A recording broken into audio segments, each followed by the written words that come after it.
Hello, everybody, and welcome to week 25 before the bell in 3 day. This is June 19, 2023, and my name is Jose Blasco. I am going to be leading the session for today. How are you, everyone? Good to see you all. And as always, we get together on the Monday to prepare for the week ahead. Of course, certain markets are closed this Monday, so maybe this particular market commentary will be seen by some of you in a recorded fashion, which is okay. But as in the movie Wall Street, we were told money doesn't sleep, pal. So we are just gonna do our commentary normally for all of you trading other markets as well. So let's begin our session. As you can see on the screen, I have a newsletter, which is the newsletter we publish on our LinkedIn channel. I'm going to be using real-time charts for this market commentary, but I wanted to point at the newsletter in case it is useful to you to gain access to it. The way you would want to do that is by simply following the link on your screen or just scanning that QR code, and that would bring you to the right place for you to just follow a few steps and receive the newsletter in your inbox. Again, the newsletter is going to focus on 5 key markets, okay, as you will see if I scroll down a little bit. So we're going to focus on S&P 500, crude oil, gold, the US dollar, and the bakkt Bitcoin. That's what we cover in the newsletter, and this is also what I am going to be looking at real time today, starting with the S&P 500 index, which, as you can see, I have loaded on my screen. Yeah, so here we have it. So let's begin our market commentary here with the S&P 500 futures. So we call our market commentaries to be 3D because we are looking at 3 particular dimensions that are relevant to understand the market conditions, the market environment in which we are. And the first one here on the bottom part is what we call the climate. We use technology tools to identify that. We call it auto climate. And on the top, we can see those those green flying saucers. We call those UFOs, which stands for on-field orders. In this case, on-field orders to buy when it's green, on-field orders to sell when they are red color. Sell on-field orders will generate a lot of sell pressure from those higher price points. Buy on-field orders, green color, will generate plenty of buying pressure starting from those green areas. And therefore, UFOs are very powerful and useful when it comes to timing the markets, defining entries and exits, and all of that. While the bottom tool with the blue and the red color will tell us more about what's the climate. Is it sunny or rainy? Is it time to trade or not? And if so, what direction? So with that in mind, let's start with S&P 500 index. This is our first market. We can see we are dealing with a sunny climate, a blue collar climate, with on-field orders located at 45, 74, 75. Those are the sell on-field orders, and buy on-field orders located at 44, 39.5. So let's look at this on the chart. The climate, as you can see, blue color, so it's sunny. Statistics suggest that being a buyer carries with it a statistical advantage. Okay, and having said that, a normal thing to happen for this market on the way up is to move in waves of 8 candles on the daily time frame. We've been moving to the upside already 15 candles, which is almost double than 8. So that is, my friends, a 2 standard deviation of of a move, and therefore this is definitely falling into the territory of non-sustainable, statistically speaking. So we are in an up climate. It may go to the moon. There are green on-field orders here, so when price comes here, we may see it bouncing up until it gets to the green UFOs. So that may happen. But I would say that more likely would be to see a change of climate, maybe bringing the S&P down to these lower UFOs after a change of climate, which statistically speaking, a climate to the downside would take 3 candles, and from there go back higher as a reaction to those on-field orders. So that to me would be more likely, because again, we are in a market condition which is statistically unsustainable. Now, of course, statistically unsustainable doesn't mean it's not going to happen. This is not a guarantee, it's probabilities. So we may have another 10 more blue dots and that would be definitely impressive because statistically it is very unlikely. But again, relying on statistics is obviously, as we all know, not a guarantee. It's just a very powerful reference point to base our trading decisions and do better more often than not, because again, statistics are an element which, when put on your side, helps. I guess this is common sense. So we got the S&P with the buy and the sell on field orders with a sunny climate, even though note of caution, as you heard. Expected moves, we get those values when looking at options on the S&P. We look at the implied volatility of the options on the S&P futures, and we reverse engineer pricing models. And on the daily time frame, we'd expect almost 38 points a day as price movement. On the weekly time frame, we would expect around 83 or 84 points a week. In the monthly basis, we would expect 174 points a month. That's the speed of movement. This is either going up or going down. Going up or going down is measured by climate and UFO. Expected moves is just talking about the speed of movement. So this is market number one. The second market that we're going to analyze is crude oil. I'm going to move a bit faster now that you know the tools and the three dimensions that I am exploring. So I'm going to move a bit faster to go for crude oil. 1, 2, 3, crude oil. Here we go. So what do we have with crude oil? Well, with crude oil, we have a sunny climate, but caution with the sunny climate, because we are dealing with a thin dot. That dot is not thick, that this guy, or thick like those. It's thin, which means the climate is unconfirmed, and therefore trading in whatever direction doesn't necessarily have any odds in our favor. So in cases like that, I personally, based on my trading plan, prefer to not to trade this market in this time frame. For sure, I'm sure that if you go and check intraday timeframes on crude oil or maybe larger timeframes, you have opportunities on the daily time frame, which is the one I'm using for the market commentary. Auto climate suggests no statistical advantage, and therefore not trading would be the rule I have on my trading plan. And you may be more aggressive or conservative than me, but that's the rule I have. In any case, if there is any direction in place, it's to the upside. That's why the dot is blue, even though it's thin. And that's what we have from my climate point of view. Now, having said that, we have buy on field orders located at 70.49, sell on field orders located at 74.53. So I will really not be surprised if maybe a day or two from now, price came back to here, started moving higher, and now we start getting blue thick dots, defining a clear climate to the upside. I will not be surprised, but this is still to be seen. Speed of movement in the case of crude oil, 1.47 points a day, 3.24 points a week, 6.75 points per month. This is extracted from options on crude oil futures, where we look at the implied volatility of such options, and then we reverse engineer those pricing models to come up with the expected move. Next market in line, as you can see, is going to be gold futures. So looking at gold, 1, 2, 3.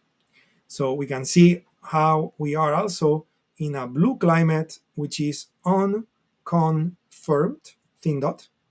Okay, thin dot, unconfirmed climate, and we can see that here with the sun tells you the climate is up, but it's unconfirmed. We know this because the dot is thin.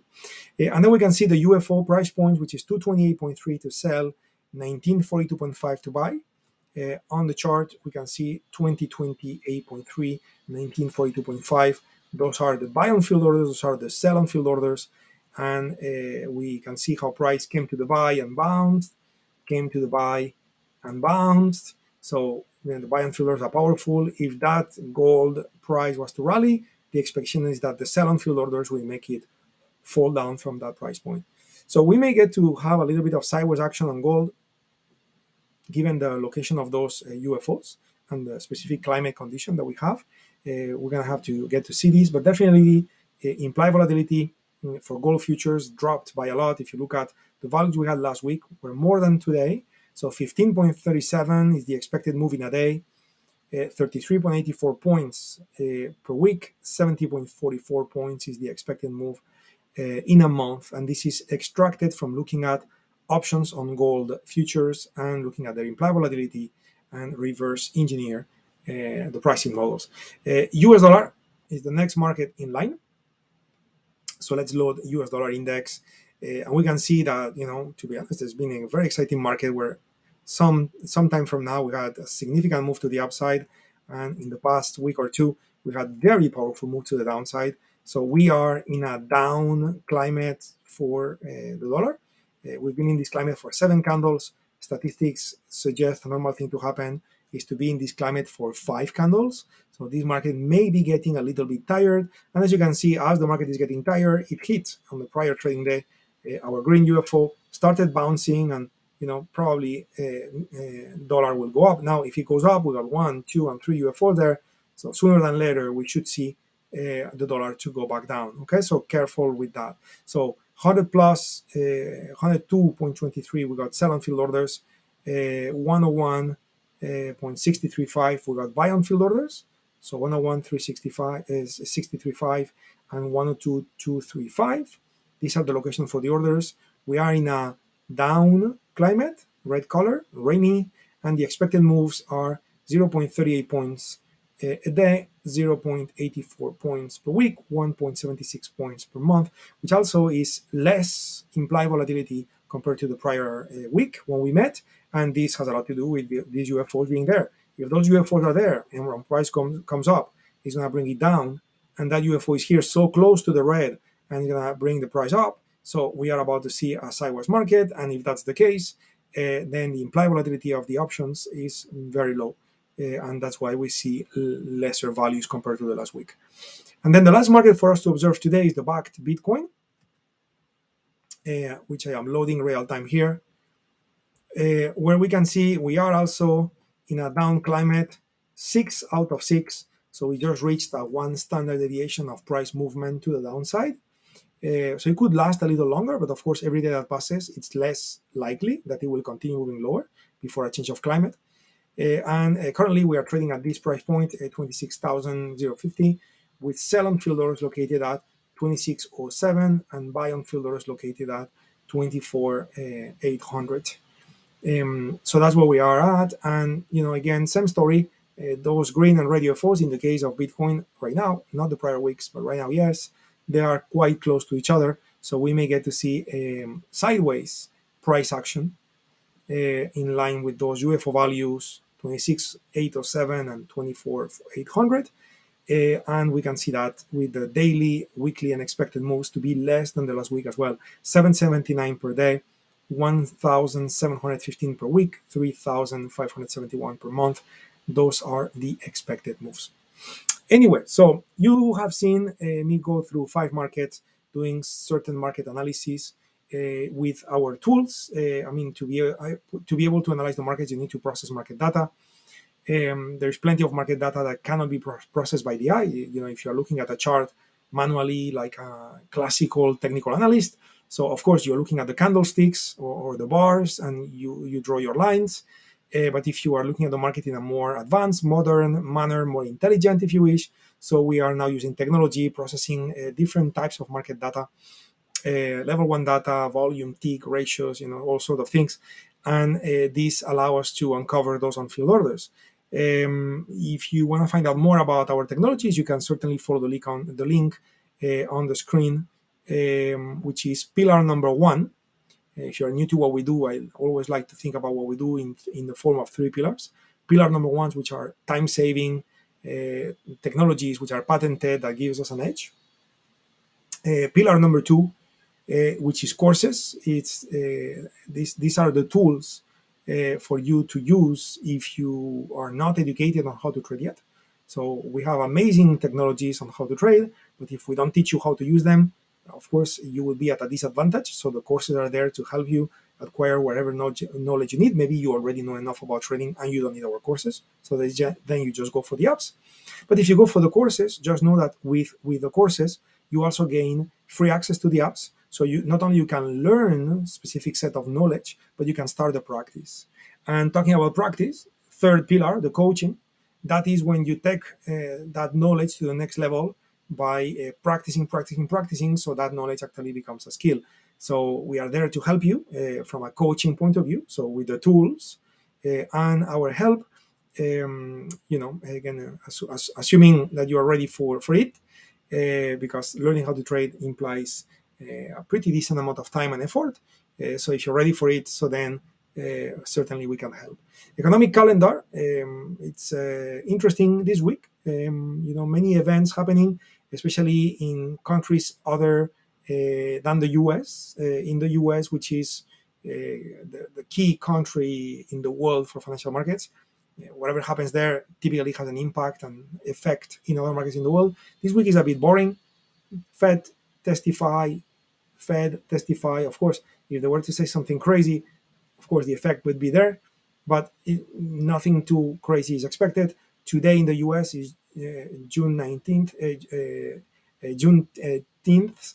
Sorry for that. So it's a holiday, and in that sense, not too much activity today, and the rest of the week seems to be quite normal. So the interest is coming in the sense of Bank of England minutes, for example. We have some relevant PMI numbers being reported in the Eurozone as well. These could be relevant, but as I said many times before, of course, the US metrics are going to be much more impactful than metrics from other parts of the world. And before I say bye to you guys, on the upper left side of the screen, you can see a beautiful QR code that says our book. Well, this is our book. It's called Mystery to Mastery Series. It reveals how markets work and how you can become a trader. The first book that we have published is about Forex trading. You may not be a Forex trader. It doesn't matter. The book still applies to you, because even if you trade stocks or futures or options, they are priced in a currency. So this book helps you to trade better whatever you trade, using Forex as the example asset. And the book also comes with a free course and also free access to the UFOs, which again, if you're ready to put some time and effort and getting serious about learning how to trade, you have everything you need. Materials for you to read, materials for you to attend in the form of live courses, and finally, our access to our technology. With all of this said, we are done for the session. I am delighted, as always, to be here guiding you, helping you to get organized at the beginning of the week. And I will see you in the next one. You guys take care, trade safe, and see you soon. Bye-bye, everybody.